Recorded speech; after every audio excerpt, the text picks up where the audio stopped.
All right. Well, thank you very much, Kimberly, and good day, everybody. I've got a lot of topics to cover, and you wouldn't think it would be that easy or that difficult to assign PPE, but this is the government, and we do make things as difficult as possible. But I'm going to try and make it pretty transparent and clear. At least you'll gain an appreciation for perhaps why things end up on the labels as they do.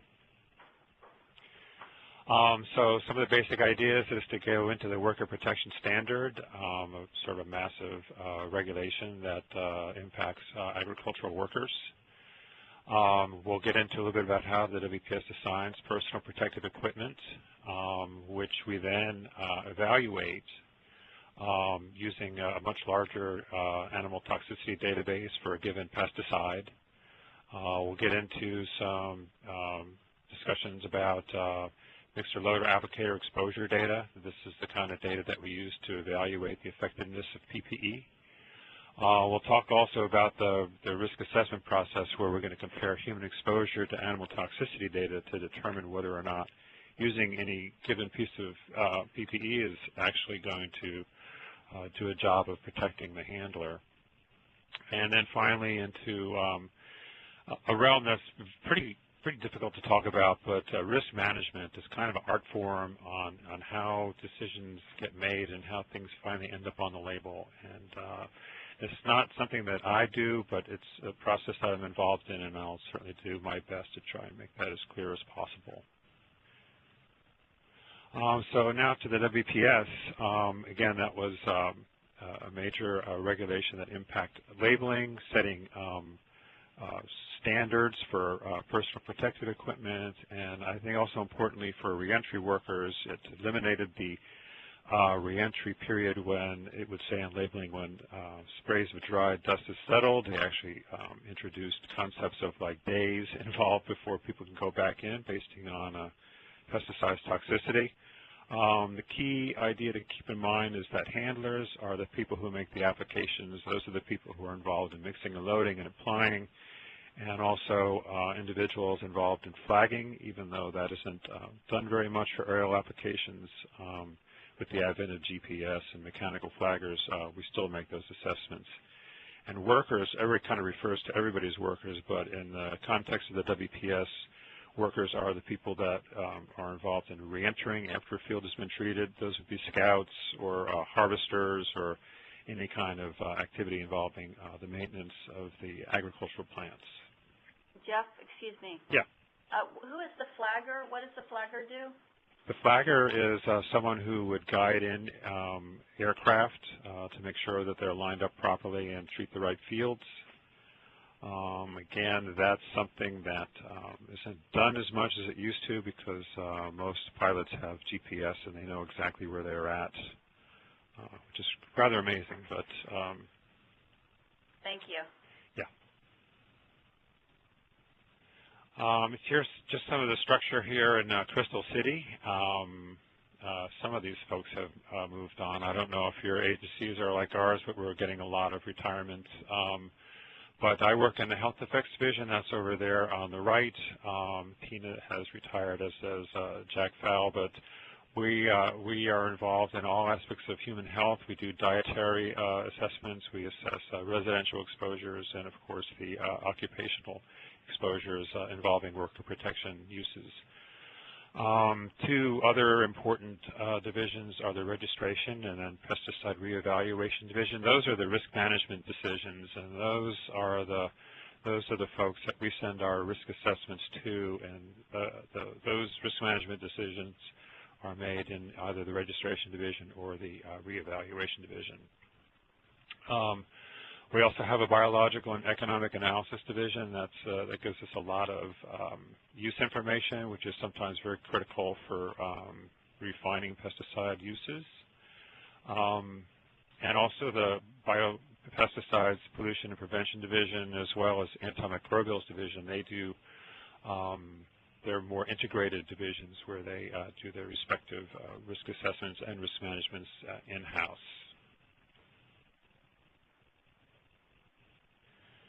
So kind of getting into who does what, the registration division, they're sort of the front line for new product registrations or new uses of existing chemicals. There's a specific technical review branch, and they, the QTox team, they're the ones that review acute toxicity studies for formulated products. We call these end-use products, but most people refer to them just what is the label. It's the product that they buy, either at the Farm Bureau or Home Depot or anything like that. That's the end-use product. And the precautionary label language will be based on the outlines provided in the Worker Protection Standard. And that whole process is described in Chapter 10 of the Label Review Manual, which is really, I think, a pretty nice piece describing the process, and that was provided as a handout, and it's definitely well worth checking out. So the PPE are assigned, I think just for general terms, based on acute toxicity categories, and those are indicated on the label by such words as danger, warning, and caution.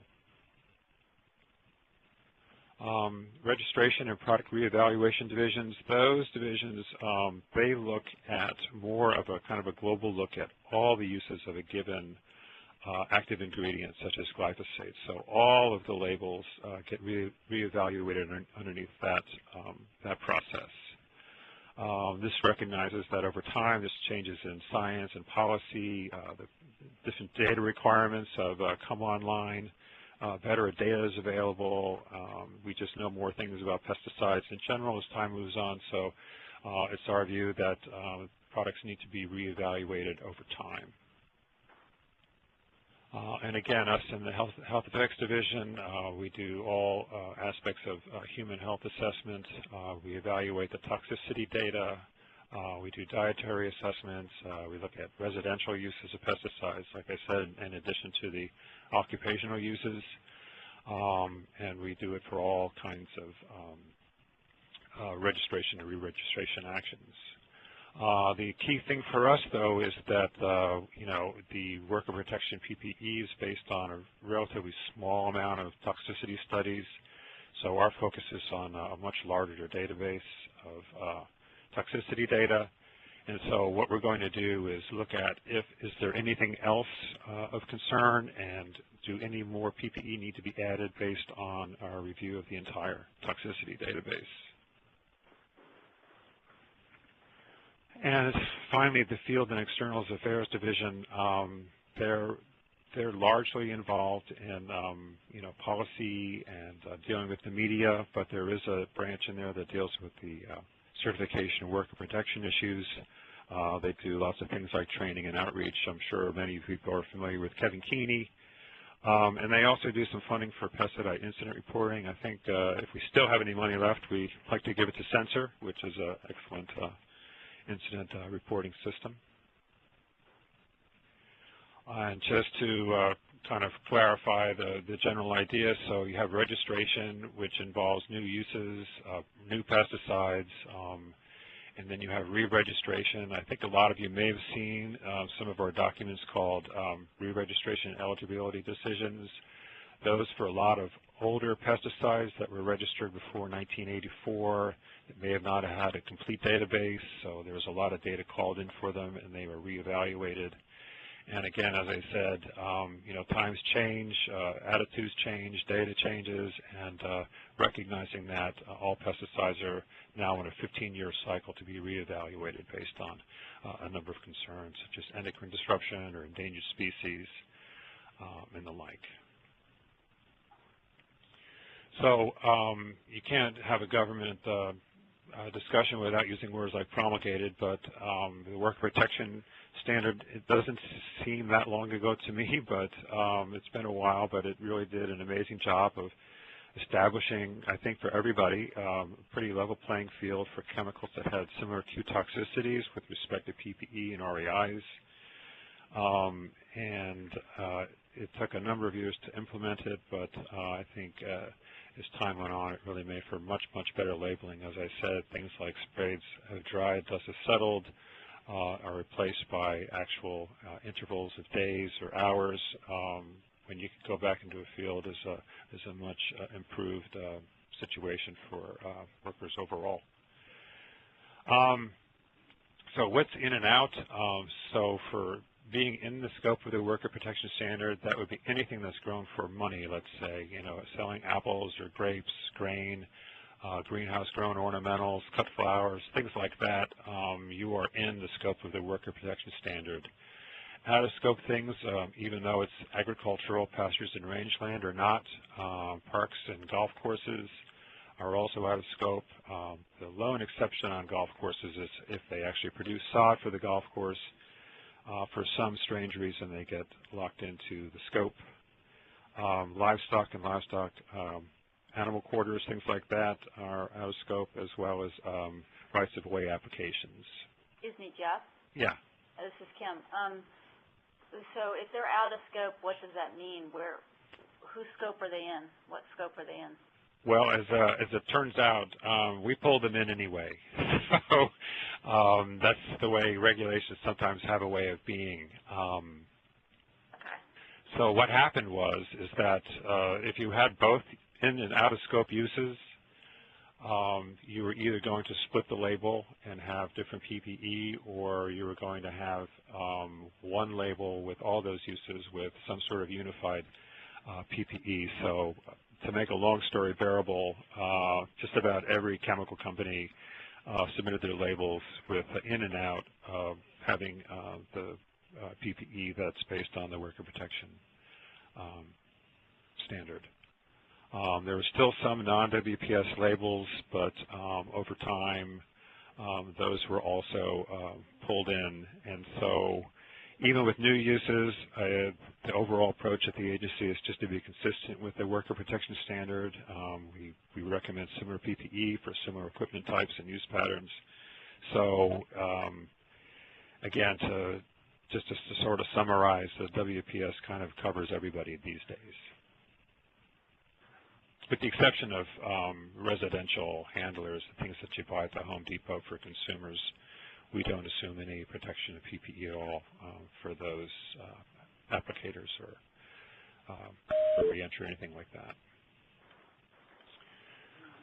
Okay, so just to go back to how they're originally set when the label comes into the registration division, is that they'll set it based on the acute dermal and inhalation toxicity. There's also primary eye and skin irritation. Those kinds of studies are evaluated. They're based on single-dosed animal studies, and they're fairly limited, pretty crude studies, but it's pretty good for establishing just overall toxicity of a chemical.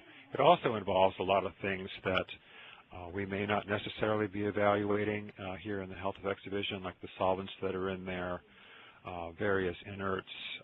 Those are addressed by other entities, but so that's a good way of kind of catching things that we may not necessarily be assessing. So again, for handlers, and those are mixer loaders, applicators, and flaggers, and again, those are individuals that are involved in aerial applications. They guide the planes in and out of fields, make sure they're going down the right rows. All of those folks, their PPE is originally assigned based on the toxicity of the end-use product, also known as the label. Now, the workers, the people harvesting, scouts, things like that, their re-entry intervals are based on the acute toxicity of the technical grade active ingredient. For example, malathion, just the chemical itself. The idea being that the solvents, the things will evaporate off, and what you have left is the active ingredient. And so that's the thinking behind that. So here's an example label. Spirotetramat. Usually they have kind of cool names on them, but this one's pretty boring and generic. But the thing I wanted to show on this label is this is the active ingredient, the spirotetramat, and then there's all these other ingredients, and that's confidential business information. There's a lot of information on there that that's not known to the user, so it's important that when they go through the label guide, the people in the registration divisions, they see all that. And the registrants, they know what's in there, and their job is to make sure that the right PPE are assigned, particularly when it comes to the types of chemical resistant gloves. You would also think that you don't need things like keep out of reach of children on labels, but obviously you do, just like you really need laws to tell people to not text while they're driving on an interstate highway, but evidently these things are needed. So just to review the overall outline for attire, what we call baseline attire and PPE for handlers based on, again, acute toxicity categories. So if it says danger, that means it's in acute toxicity category for one of the, acute dermal or acute dermal irritation. And there we require coveralls, long sleeve shirt, long pants, chemical resistant gloves, aprons, headgear for overhead applications, and footwear. And on down the line, as you can see, the less acutely toxic the chemical, the less PPE that are required. But the interesting thing is that sometimes when you look at the whole database, you're going to find out that there's other situations, other effects that are going to actually end up warranting the use of more PPE. So sometimes you may actually load up more PPE on something that may have caution on it than perhaps a chemical that has a warning or danger.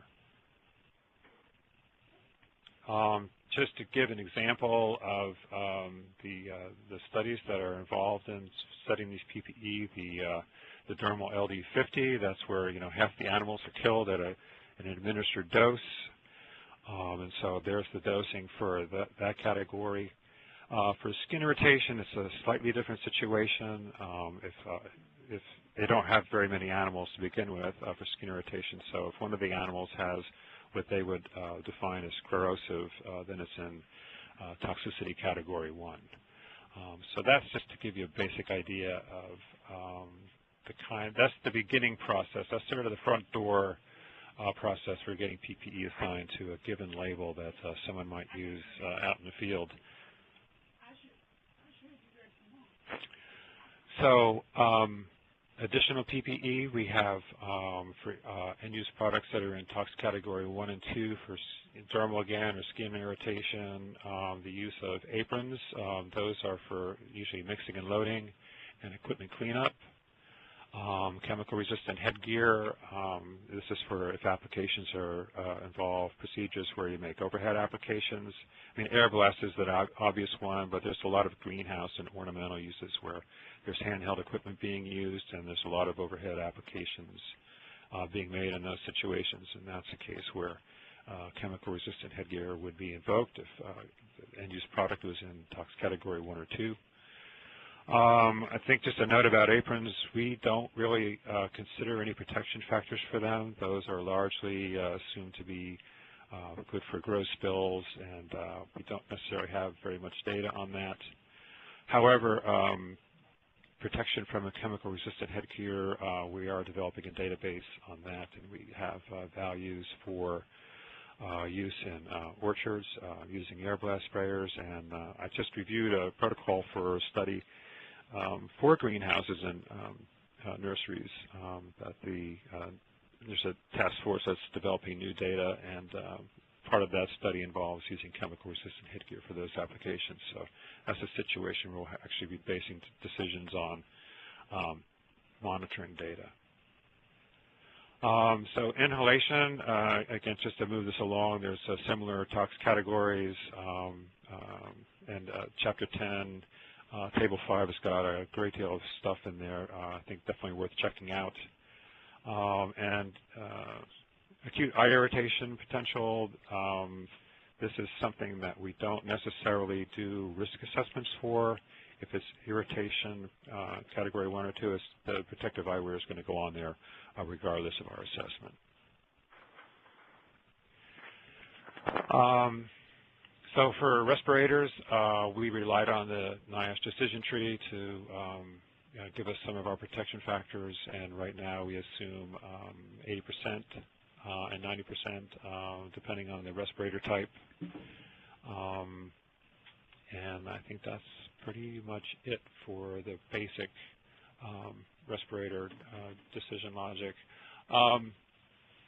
In Chapter 10, there's also a nice section on chemical-resistant gloves. I think that's definitely worth checking out for the NIOSH folks.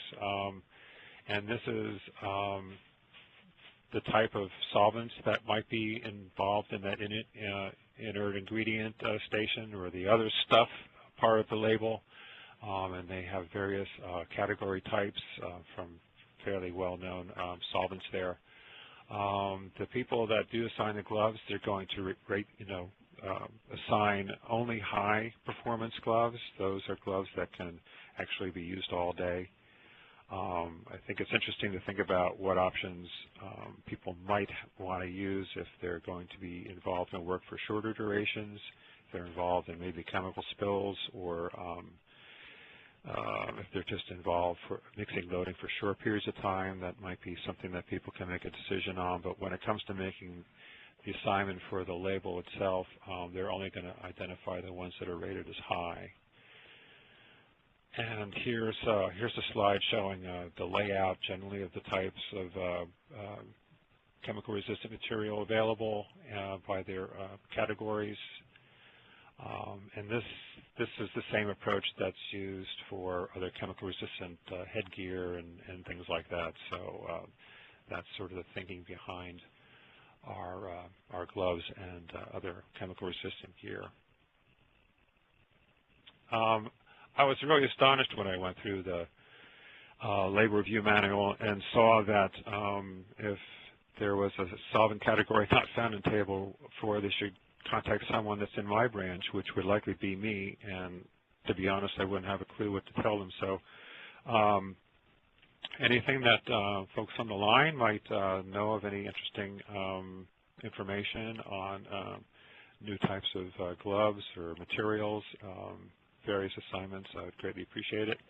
But I also need to note that it is also the job of the pesticide registrant to also make that designation. You see a lot of times the word waterproof or chemical resistant, such as any waterproof material. And again, this would be for formulations that are not involved in any solvents. They may be dusts or granules, wettable powders, those kinds of things, and the carrier is basically water. So that's basically what we mean by waterproof. And again, that would be any of those gloves on that table that I just showed you.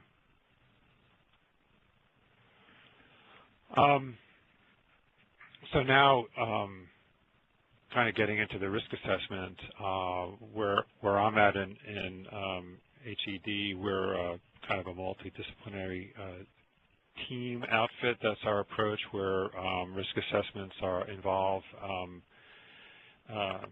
Toxicologists, dietary people, occupational and residential exposure assessors, sometimes statisticians get involved in identifying the right endpoints. All the doses are evaluated. There's a lot of talking back and forth about the strengths and weaknesses of the risk assessment and the data that are available. And all this is really helpful for informing the risk characterization. So when you do find yourself in a situation where you have to increase PPE, you have a good basis for it, and that really helps the risk characterization process. Excuse me, Jeff, there's a question or a comment from Chip. Chip, sure. Could you go ahead and *6 your phone and bring up your point, please? Hello? Yes. Yeah, I was wondering if you would comment on the 14 mil thickness notation on the glove chart.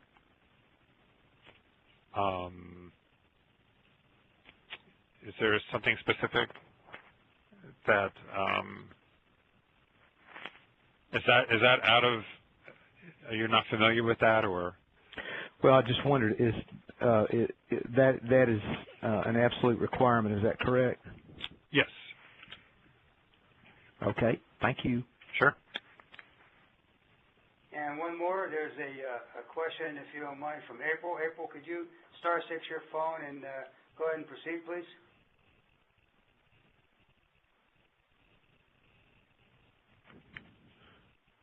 April, go ahead. *6 your phone, please. Well, she can't go on. She had a question, Jeff. Said, is waterproof equivalent to chemical resistant? Yes. And please repeat your explanation. Okay.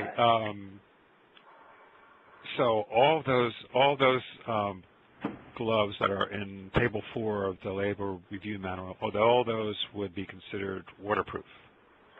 So if the pesticide was a dust or a wettable powder or dry flowable, something like that, and or if it was the only carrier was water, then any of those gloves would work. And so a lot of times you'll see on the label that, especially of those kinds of products, that'll say waterproof, such as any of the following chemical resistant categories. So any of those will do. And does that help? do they afford the same amount of protection as the chemical resistant? Like chemical resistant assumes 90% protection? Yes. And so the waterproof, but confined to those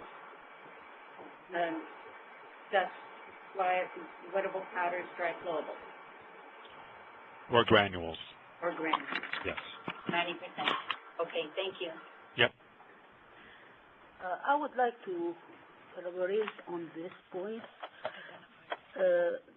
Chemical resistance is the ability to permeate through the material.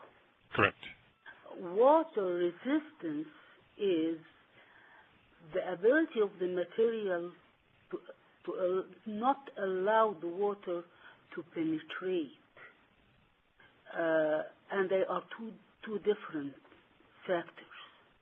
Resistance of chemical will depend on the operation in the field. If it's 4 hours operation and the breakthrough of the chemicals or the permeation of the chemicals will happen in 2 hours, so they can't use this glove.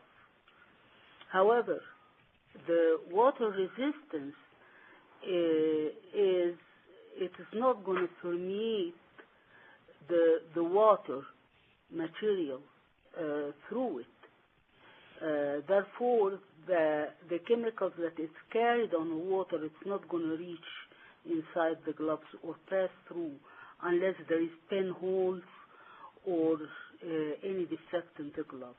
Right, right. I mean, well, first the WPS has, outlines how to take care of PPE, and there's also training for that kind of thing, and, you can't use it unless it's in good working condition. But if there's something on that table that you don't feel is waterproof, you could let us know. That would be very helpful. Okay, Jeff, while we're on the roll for a question, we have one in the queue here from Sure. Linda. Linda, go ahead and *6 your phone and respond, please. Yeah, this is Linda. My question, and I've heard some answers for it before, but this is always being tested by acute toxicity. Right. Is it ever going to be considered for chronic? I know it's harder to do, and Yeah, that's coming up. oh, okay. Yeah, I've got a section on that, so. Oh, great, thank you. I know, when I started talking to Kim about this, I had maybe 30 slides, and now I have 90, so I think I'll get to everything, but it's just going to take a while. Okay. Okay, thanks. You're doing Sure. great, Jeff. So, think we can move on? Yeah, we're clear here. Go right on. All right. Sure. Okay, again, so here in HED we have a sort of a multidisciplinary teams that work on a given chemical, and so I think just with that in mind, and sort of the conversations we're having, and what Kim had in her introduction, there's a lot of ways actually to look at pesticide handler exposures and risks, and certainly something that you start with are there incident data? What's going on out there? Is it, are there incidents based on people actually following the label, or are there mistakes or spills, various mishaps? We have the WPS based on just like someone just mentioned, the acute LD50 studies. That's not particularly rigorous, but it's a start. We also get into the human health assessment based on the entire database of animal toxicity studies. I think what's also important is the NIOSH outreach, information about PPE use. People are using them properly. I think that kind of gets fed back into risk management decisions. If a chemical is particularly nasty and we have good information that something's not being followed out in the field, that might really have a much bigger impact on whether or not a decision is made for a chemical to go forward. And the new frontier is the epidemiological studies that are going on right now, things like the Ag Health study I'm sure a lot of people are familiar with. That's going to tell us some information about, well, maybe how well have we been regulating. Also they're going to find effects in those cohorts that the animal database doesn't even address, and so how do we deal with that? So I think it's a pretty dynamic process, and I guess in the age of dwindling resources, it's kind of interesting that all of us are looking at this together, and hopefully we can come to some better understanding about all of this. Okay, but those are the things that... One more question from Mike. Mike, sure. Go ahead and star 6, please.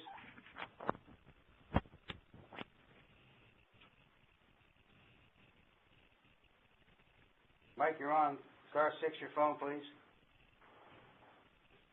Yeah, am I there? Yes, go ahead. Yeah, I was wondering if somewhere in the session you're going to be addressing chemical resistance for suits. No, I'm not going to talk about chemical resistance in suits. That's something we rarely require people to do. We would generally tend to go to engineering controls if possible. But the chemical resistant gear in general would be based similarly on those material types, just for starts. But I think the only, and it's really not chemical resistant. I think our coverall definition is mostly woven fabrics, but I think Tyvek is also included in there. But we don't. No one that I know of. I think maybe perhaps metham sodium, where there was serious corrosive issues, where maybe chemical resistant coveralls were used. But no, we don't assign those. Okay, because we're getting some mixed signals. We're up in the Northwest. We're getting some mixed signals on what's acceptable. So we're just trying to be sure we understand. Right. I know in the Pacific Northwest there's been some issues about the headgear. Right? Is that for orchard applications? I think when we might ask for enclosed cap for a given pesticide, but the orchards in the Pacific Northwest may be configured such that those kinds of rigs can't fit through the rows. So, what we're being, I think, challenged on perhaps is the stitching and seam exposure, that sort of thing, on the garments themselves, on poly garments. Right. We've been struggling to find out, where we could get direction on what's acceptable and that sort of thing. But based on everything we've seen, it's all addressing gloves. So we're just, like I said, we want to follow the right course, but we're not certain where that guidance should come from. Right. If you can leave your name behind, I'll see if I can get some better information for you on that. Okay. All right. Thanks. Sure. Anybody else? We have one from Kurt. Kurt, can you go ahead and star 6 your phone, please, and chime in? Okay, this is from one of the folks in the room with me, and I'll turn it over to him. Yeah, hi, this is Garrett Van Dyne.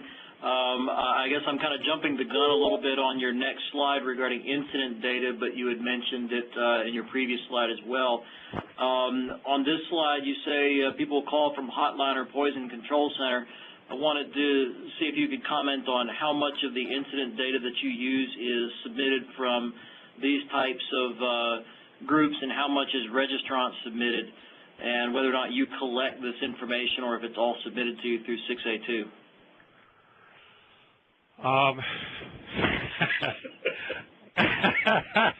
Thanks, Kurt. Anytime. The 6A2 data registrants have to submit to us, so we definitely get that. The data in California is that's publicly available. The sensor data I think is also publicly available. If there's anybody from Sensor, I'm sure they can correct me on that. And some of the stuff like from poison control hotlines and things like that, those are pretty difficult to interpret, and there's a lot of different substances involved there. And some of those we actually have to purchase. So it's a real, it's a whole day probably to talk about incident data. I'm just kind of touching on it more from the perspective of how it informs our exposure and risk assessments. So I'm not sure if I really answered your question, but you know, we try to evaluate all of the databases that are available when we do a risk assessment. Thank you. Does that help? Sure. Yes.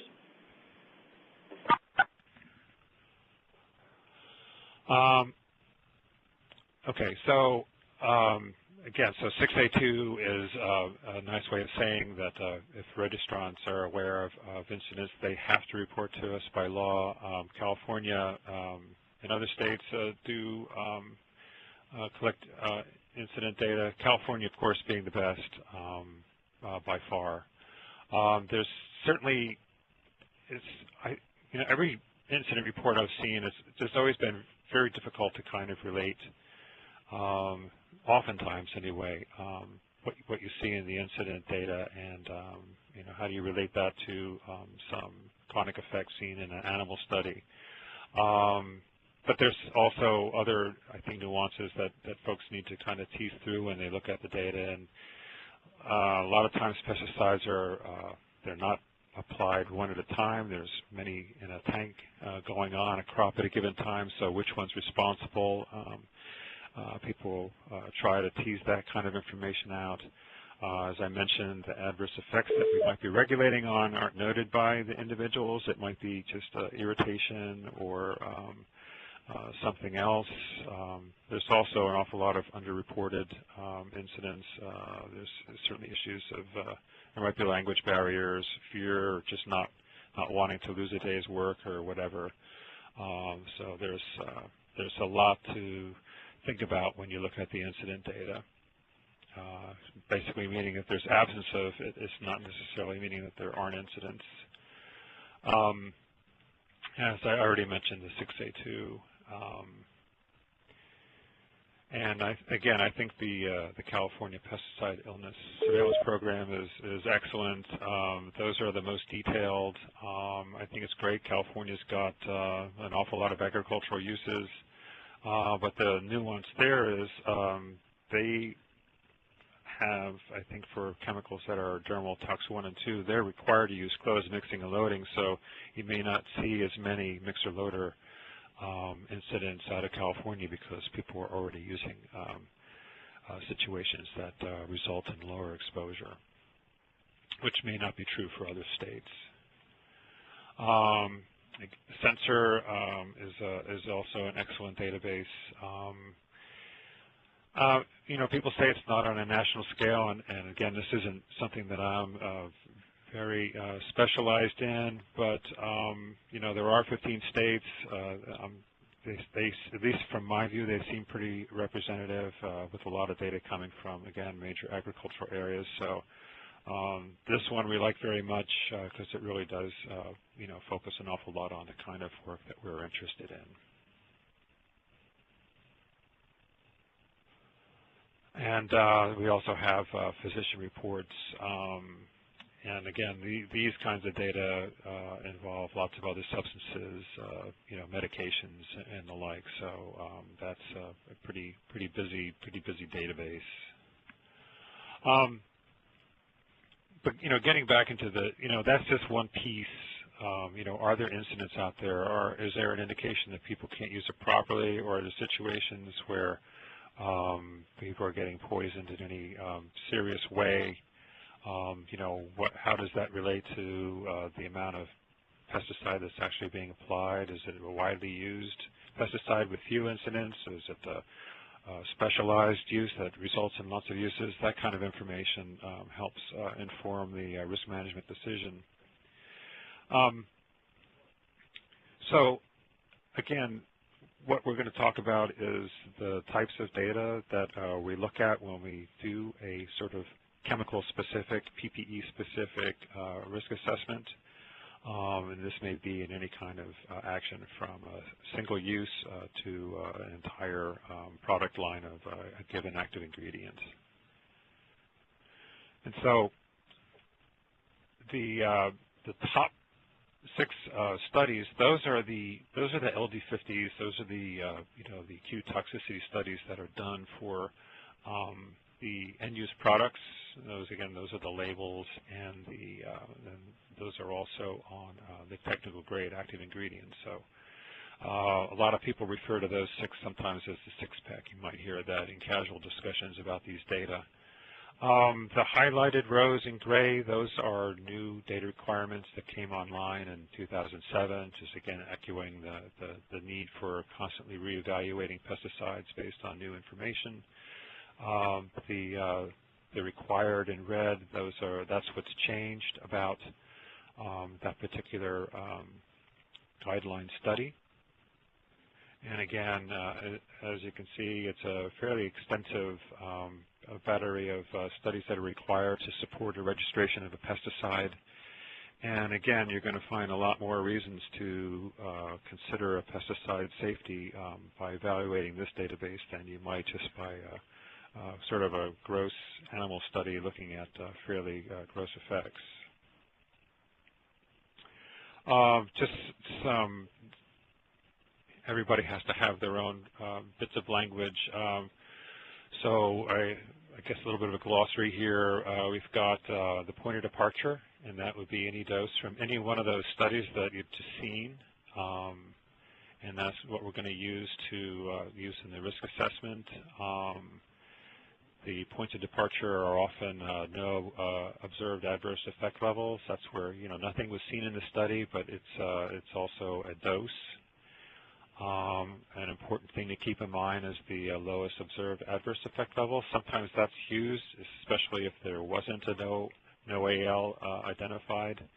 But toxicologists like to look at the distance between those 2 values to determine if something important is going on and identifying the right study to use to select for a point of departure in a risk assessment.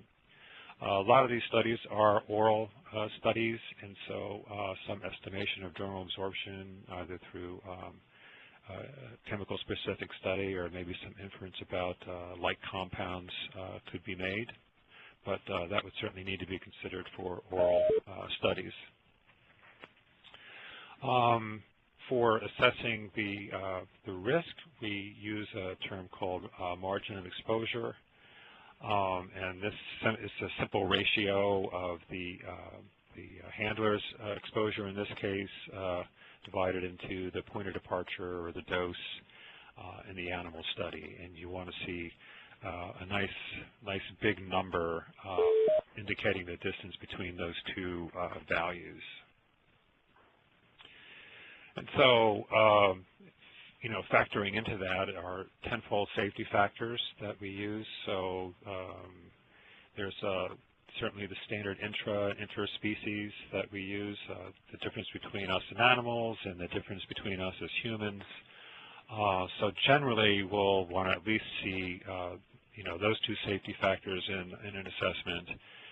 So the margin of exposure needs to be 100 or more in order for something to be considered safe or not causing unreasonable harm, and we'll refer to that as our level of concern. Additional safety factors could be added because of again, you're using a low well instead of a no well. There may be an incomplete database.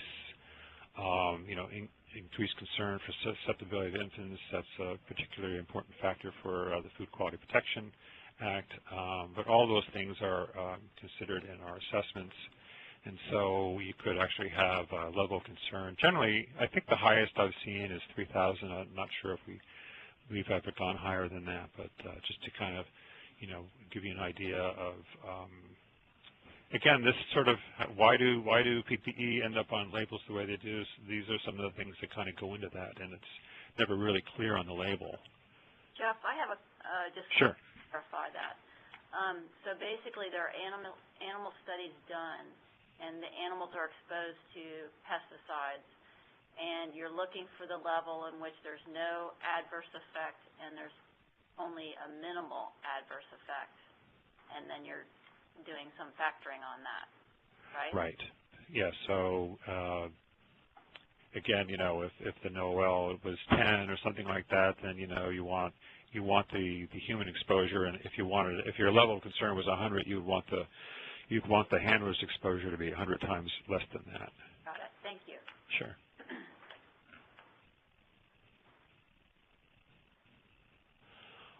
These are the durations that we look at. I know someone had a question about that. So these are the assessments generally done. Acute, we don't do so much. That's generally a dietary factor. There's not a whole lot of studies that toxicologists are comfortable with identifying an acute effect for handlers. It's generally the short-term duration. Seasonal use of pesticides is where a lot of this is coming from. So we have short-term, just 1 to 30 days, and intermediate term up to 6 months. The chronic is basically year-round exposure, perhaps a PCO that treats food handling plans or things like that. And then there's also cancer assessments, and that's chemical specific if the chemical actually indicates carcinogenicity.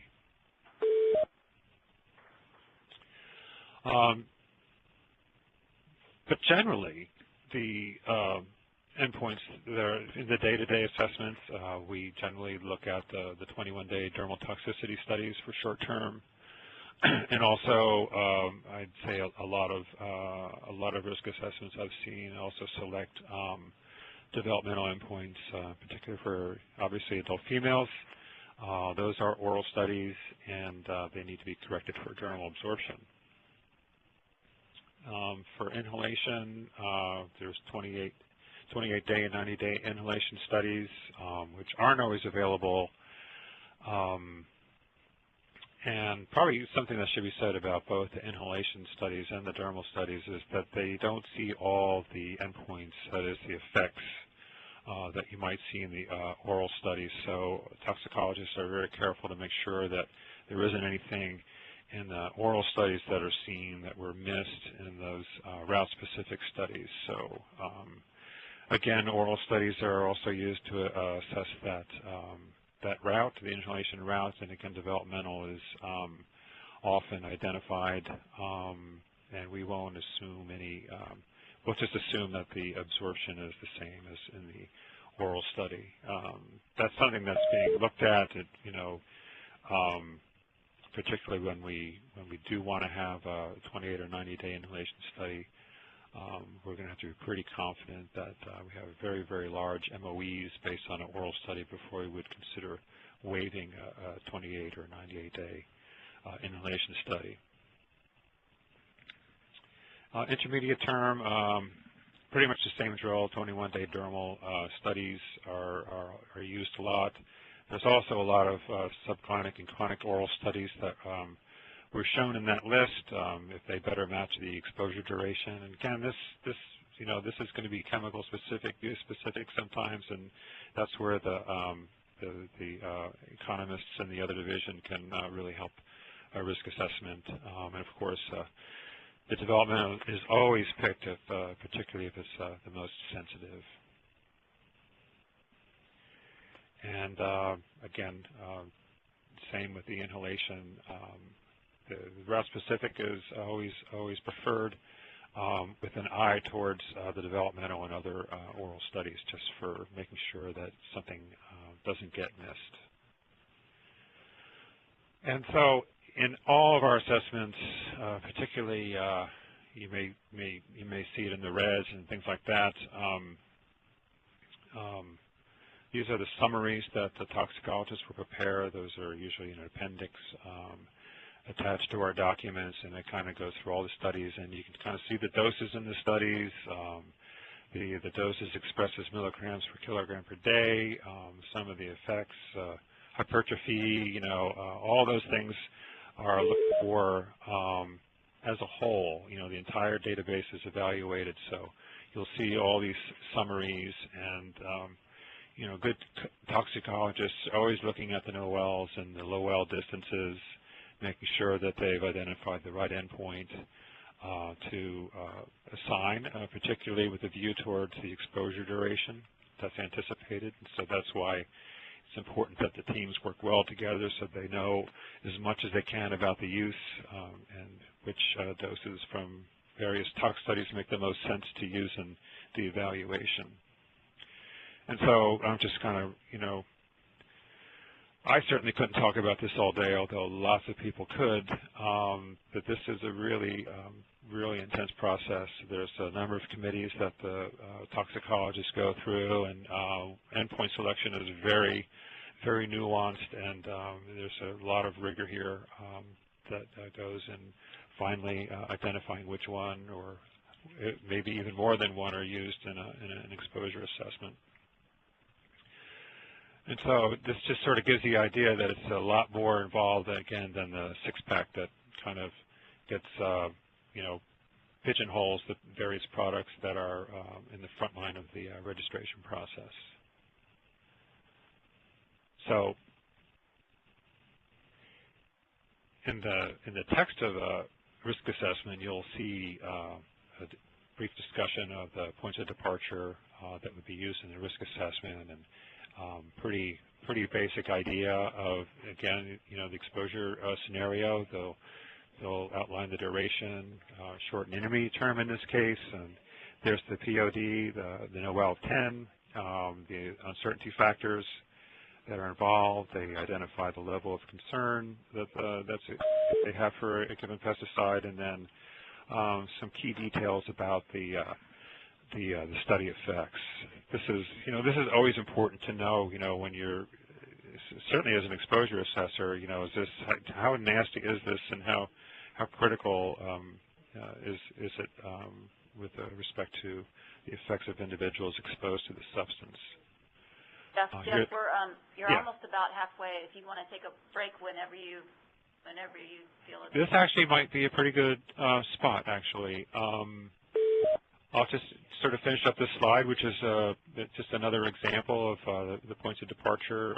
This one's a little more involved, where they looked at a number of studies and sort of developed a weight of evidence approach for identifying low wells and no wells. It's quite interesting. And so if folks would like a break right now, this would be a fine time to do it. Okay, we'll do a 5-minute break. And then you can stay on the line and submit questions if you'd like to. Sure.